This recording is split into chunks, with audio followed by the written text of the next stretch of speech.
ouragan s'applique aux tempêtes qui sévissent dans l'Atlantique et en certains points du Pacifique. L'appellation diffère selon les pays. Dans l'ouest du Pacifique, on les appelle typhons. Les typhons sont souvent plus violents que les ouragans de l'Atlantique, car ils se déplacent sur de grandes distances au-dessus des eaux chaudes de l'océan, où ils peuvent se développer au maximum.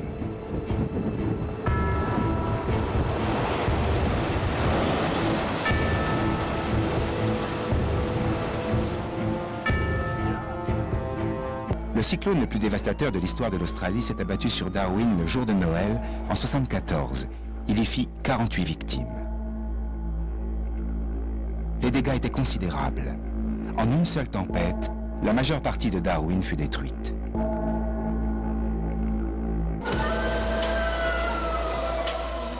Le pays du soleil levant est l'un de ceux qui ont subi les vents les plus violents de la planète. Les typhons ne sont pas seulement plus violents, ils sont aussi 2 fois plus fréquents que les ouragans de l'Atlantique. Tous les ans, l'ouest du Pacifique est balayé par une vingtaine de typhons de force maximale. Kotubia a presque entièrement disparu sous 6 mètres d'eau de mer. Dans cette région, la densité de population est l'une des plus élevées de la planète. Ici, les cyclones font un nombre effroyable de victimes. Les inondations ont laissé des boues empoisonnées derrière elles. 75 000 personnes, soit 60% de la population de l'île, ont trouvé la mort. Le Bangladesh est très peu élevé par rapport au niveau de la mer, c'est pourquoi il est si exposé. En une seule nuit en 91, le cyclone Tubi a fauché 138 000 vies humaines. Le Bangladesh a même connu pire, un cyclone qui avait noyé 300 000 personnes. Les cyclones et les inondations sont fréquents à Andhra Pradesh, on en a tous les ans. Mais cette année, le vent atteignait 220 km/h et les vagues étaient gigantesques. En Inde aussi, les cyclones sont fréquents et dévastateurs.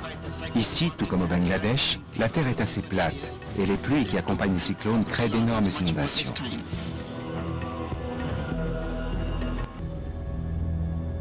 Les météorologistes attendent de voir si Floyd vire au nord comme prévu. Même si les ordinateurs projettent qu'il se dirigera vers la Floride, personne ne peut dire avec certitude quand, ni même s'il touchera la région.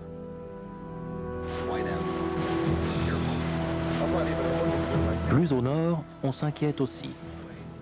L'alerte est donnée aux Bahamas et sur toute la côte est de la pointe de la Floride à la Nouvelle-Angleterre.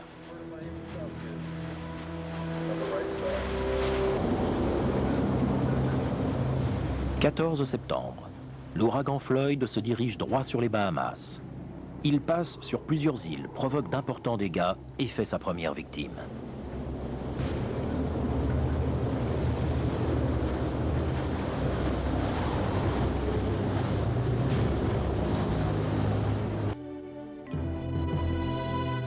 16 septembre. Depuis des jours, on observe l'approche de Floyd et il s'abat finalement sur la côte. À l'aube, il touche officiellement la terre près de Cape Fear, en Caroline du Nord.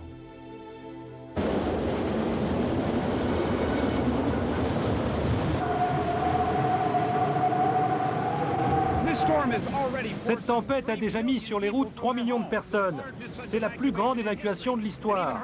Même ceux qui ont une expérience des ouragans redoutent franchement celui-ci.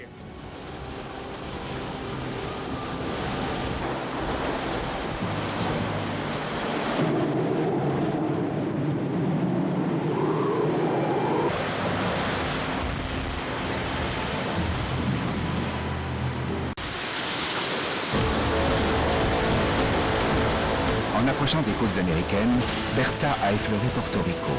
Elle ne cessait de gagner en violence.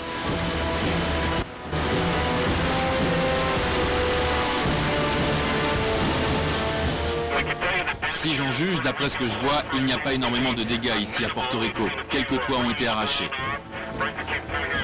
Porto Rico eut beaucoup de chance. Bertha était passée à 220 km au nord. Même s'il s'agissait d'un ouragan de classe 3, le vent atteignant 185 km/h, le plus fort de la tempête était resté en pleine mer. Il faut attendre les équipes de déblayage.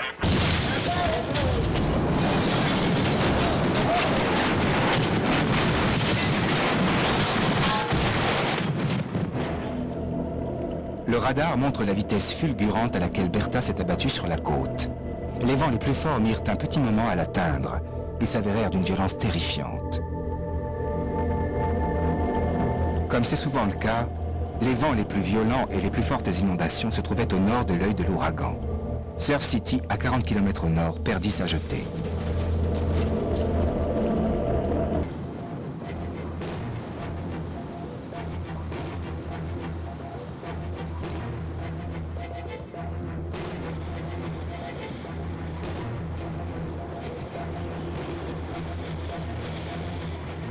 En plus des vents d'une violence extrême, la tempête fut accompagnée d'une montée des eaux allant de 2 à 4 mètres. C'est d'ailleurs ce qui fit le plus de dégâts. Attention, le point culminant de l'ouragan va bientôt s'abattre sur la région. Il vous faut absolument rester à l'abri dans des bâtiments solides, de préférence sur des terrains surélevés. Sinon, rabattez-vous de toute urgence vers les abris de secours.